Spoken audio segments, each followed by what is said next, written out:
వుడ్సా clusters private limited మాతృ సంస్థగా చెబుతున్న అమెరికాలోని వుడ్సా క్లస్టర్స్ ఎల్ఎల్సి పరిస్థితి కూడా ఇంతే. అది లిమిటెడ్ లయబిలిటీ కంపెనీ. 7 నెలల క్రితం అంటే 2024 సెప్టెంబర్ 27న అంటే కూటమి ప్రభుత్వం ఏర్పడ్డ 3 నెలల తర్వాత వుడ్సా క్లస్టర్స్ అమెరికాలో ఏర్పాటైంది. పెందుర్తి విజయ్ కుమార్ తనయుడు కౌశిక్ దీనికి డైరెక్టర్. ఐటీ శాఖ మంత్రి నారా లోకేష్ అమెరికా పర్యటనకు సరిగ్గా నెల రోజుల ముందు ఈ కంపెనీ ఏర్పాటు కావటం గమనార్హం. ఓ కంపెనీకి ప్రభుత్వం రూపాయి అర్ధ రూపాయికి భూములు కేటాయించాలంటే ఆ కంపెనీకి ఒక ట్రాక్ రికార్డు ఉండాలి. భూములు కేటాయిస్తే దానికి సమానంగా ప్రభుత్వానికి ప్రజలకు లబ్ధి చేకూరాలి. ఆ ఇచ్చే భూములు కూడా దాని విలువ 50 కోట్ల వరకు ఖచ్చితంగా ఉండే అవకాశమే ఉండదు. ఒక ఊరికి దూరంగానో లేకపోతే ఒక ప్రాంతం అభివృద్ధి చెందే విధంగా ఒక దూరమైన ప్రాంతంలో ఇవ్వడం జరుగుతుంది. కానీ ఇక్కడ 50 కోట్ల విలువ చేసే అంటే ఎకరం మార్కెట్ విలువ 50 కోట్లు పైచిలుకున్న ఒక ఏరియాలో 60 ఎకరాలు ఒక ఊరు పేరు లేని ఒక కంపెనీకి కట్టబెట్టారంటే దీని వెనక ఎవరికి లబ్ధి చేకూరుతుంది? సో పేరు మాత్రమే ఈ వుడ్సా కంపెనీదా? దీనికి యాక్చువల్గా ఇదంతా కూడా ఎవరి పాలిట వెళ్తోంది, ఎవరు దీని వెనక నడిపిస్తున్నారు కదా అంటే పెద్దగా ఆశ్చర్యపడాల్సిన అవసరం లేదు. ఐటీ శాఖ మంత్రిగా ఉన్న నారా లోకేష్ కదిపిన పావుల చిట్టా ప్రస్తుతం ఇక్కడ ఒక్కొక్కటి బయటకు వస్తుందని చెప్పచ్చు. రాష్ట్రంలో భారీగా పెట్టుబడులు వచ్చి నిరుద్యోగులకు ఉద్యోగాలు రావాల్సిన అవసరం ఉంటుంది. కానీ అలాంటివి ఏమీ లేకుండా ఓ అనామక కంపెనీకి ఏపీ ప్రభుత్వం 1000 కోట్ల భూములు రాసి ఇచ్చేసింది. దీని రేటు విషయం మాత్రం సర్కార్ ఇప్పటిదాకా గోప్యంగా ఉంచింది. కూటమి సర్కార్ కుట్రలను సాక్షి పరిశోధన బట్టబయలు చేసింది. రైట్, విశాఖలోని ఎంతో ఖరీదైన భూములుగా చెప్పే ఐటీ హబ్ ప్రాంతంలో హిల్ నెంబర్ 3 వద్ద మా కరెస్పాండెంట్ అనిల్ ఉన్నారు. అనిల్, చెప్పండి, విశాఖలో వుడ్సా కేటాయించిన భూమి ఏరియా ఎంత మేరకు ఉంటుంది? మార్కెట్ విలువ 50 కోట్లని చెబుతున్నారు. మరి ఇలాంటి ఒక ఖరీదైన ప్రాంతంలో కేవలం 2 నెలల క్రితం ఏర్పాటైన ఒక కంపెనీకి ఇంత విలువైన భూమిని అప్పగించడం వెనక ఎవరున్నారు? ఎవరు పావులు కదిపారు? ఇంత త్వరితగతిన ఈ ఫైల్ ఎలా మూవ్ అయింది? వీళ్ళకి 60 ఎకరాల భూమిని ఎలా కేటాయించారు? టీసీఎస్ లాంటి ఒక ప్రతిష్టాత్మకమైన కంపెనీ కేవలం 26 ఎకరాల్లో ఏర్పాటు కాబోతుంది అనేది వినిపిస్తుంటే మరి 60 ఎకరాల్లో నిర్మించదగ్గ ఈ కంపెనీ పూర్వఫలాలేంటి? ఈ డైరెక్టర్స్ ఎవరు? ఏంటి మీ దగ్గర ఉన్న ఇన్పుట్స్? హరి, దశాబ్దాల కాలం నుండి ఏదైతే సేవలు అందిస్తున్నటువంటి టీసీఎస్కు 21.6 ఎకరాల భూమిని కేటాయిస్తే ఊరు పేరు లేని వుడ్సా క్లస్టర్స్ అనే కంపెనీకి ప్రభుత్వం 60 ఎకరాల భూమిని కేటాయించడం పట్ల ప్రజలు తీవ్రమైనటువంటి ఆగ్రహాన్ని వ్యక్తం చేస్తున్నారు. ఖచ్చితంగా ముమ్మాటికి ఇది ప్రభుత్వం చేస్తున్నటువంటి భూమాయిగానే కనిపిస్తూ ఉంది. ఎందుకంటే కనీసం 1 ఎకరా భూమి ఒక ఐటీ కంపెనీకి కేటాయించాలంటే కంపెనీ తాలూకా పూర్వపరాలు కార్యకలాపాలు అన్నీ చూస్తారు. కానీ 60 ఎకరాల ప్రభుత్వ భూమిని అంటే అత్యంత ఖరీదైనటువంటి ప్రాంతం, ఒకవైపు బీచ్ రోడ్ ఉంటుంది, మరోవైపు నేషనల్ హైవే కనెక్టివిటీ ఉండేటువంటి ఐటీ హిల్స్ ప్రాంతంలో ఉన్నటువంటి హిల్ నెంబర్ 3లో దాదాపుగా 3.5 ఎకరాలు ఐటీ సెంటర్కు, అలాగే కాపులపాడు కూడా సేమ్ అలాగే ఉంటుంది. ఒకవైపు బీచ్ రోడ్ ఉంటుంది, మరోవైపు నేషనల్ హైవే కనెక్టివిటీ ఉంటుంది. అత్యంత విలువైనటువంటి ప్రాంతంగా భావిస్తూ ఉంటారు అందరూ.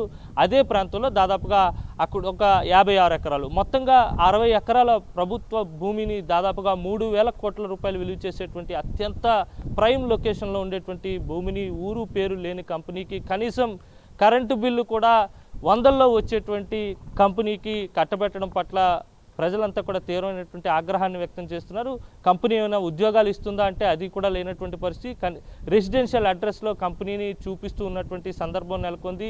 ఏదైతే బోగస్ కంపెనీల ముసుగులో ఏదైతే టీసీఎస్కు 99 పైసలకే ఎకరా భూమిని కేటాయించారో అదే స్థాయిలో ఈ వుడ్సా క్లస్టర్స్ కంపెనీకి కూడా భూమి కేటాయించేందుకు ప్రభుత్వం పన్నాగం పన్నింది. ప్రభుత్వంలో ఉన్నటువంటి పెద్దలే ఈ వ్యవహారం వెనక ఉండి కథంతా కూడా నడిపిస్తున్నట్టుగా స్పష్టంగా అర్థమవుతోంది. ఎందుకంటే ఈ వుడ్సా క్లస్టర్స్ కంపెనీలో ఎవరైతే 2 డైరెక్టర్లుగా ఉన్నారో, కౌశిక్ ఎవరైతే ఉన్నారో, కౌశిక్తో పాటు మరోవైపు అబ్బూరి సతీష్, వీరిద్దరూ కూడా తెలుగుదేశం పార్టీకి సానుభూతి పరులు, నారా లోకేష్కి అత్యంత సన్నిహితులు. కంపెనీ నమోదు చేసినటువంటి కంపెనీస్లో ఉన్నటువంటి రిజిస్ట్రేషన్ చూస్తే కనుక ఫిబ్రవరి 12వ తేదీన నమోదు చేస్తే దాదాపుగా 2 నెలల వ్యవధిలోనే, 2 నెలలు కాకముందే స్టేట్ ఇన్వెస్ట్మెంట్స్ ప్రమోషన్ బోర్డు ఏదైతే ఉందో అది దాదాపుగా పెట్టుబడులు పెట్టేందుకు భూమి కేటాయించేందుకు అనుమతులు ఇవ్వడం జరిగింది. అయితే రెసిడెన్షియల్ అడ్రస్లో నడుపుతూ ఒక్క ఉద్యోగి కూడా ఈ కంపెనీలో పనిచేయకుండా 2 నెలల ముందు మాత్రమే నమోదైనటువంటి కంపెనీకి దాదాపుగా 3,000 కోట్ల రూపాయలు విలువ చేసేటువంటి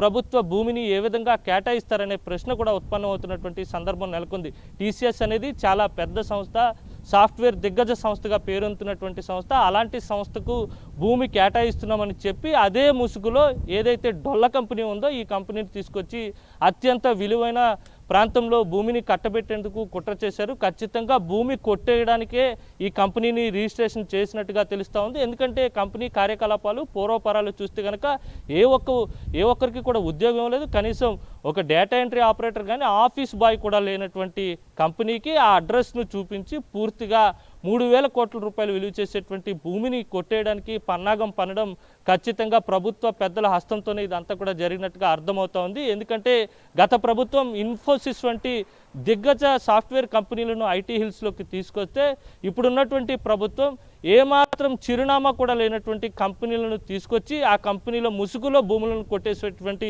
ప్రయత్నం చేస్తుంది. గత ప్రభుత్వం ప్రజలకు సంక్షేమ పథకాలు ఇచ్చి సాఫ్ట్వేర్ కంపెనీలను తీసుకొస్తే ఈ ప్రభుత్వం సంక్షేమ పథకాలు ఇవ్వకుండా సాఫ్ట్వేర్ కంపెనీల ముసుగులో భూములు కొట్టేసేటువంటి ప్రయత్నం చేస్తుందనేది స్పష్టంగా అర్థమవుతా ఉంది. ఎందుకంటే ఎప్పటి వరకు కూడా ఒక్క కార్యకలాపం కూడా ఆ కంపెనీ నిర్వహించలేదు.